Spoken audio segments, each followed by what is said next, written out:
ইয়া রাসূলুল্লাহ ইয়া হাবিবাল্লাহ আমার মৌতের নিদান কালে আসিও নবী গো আমার শিয়রে দেখিব আপনাকে নয়ন ভরে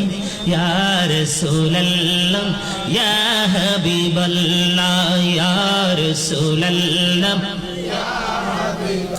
লাও মুনকার নাকির আসিয়া সওয়াল করবেন বসাইয়া নিবেন পর্দা দয়াল নবী উঠাইয়া সালাম জানাবো কদম সুইয়া ইয়া রাসূলুল্লাহ ইয়া হাবিবাল্লাহ ইয়া রাসূলুল্লাহ লাও শুনেছি হাদিসে দেখিলে আপনাকে জীবন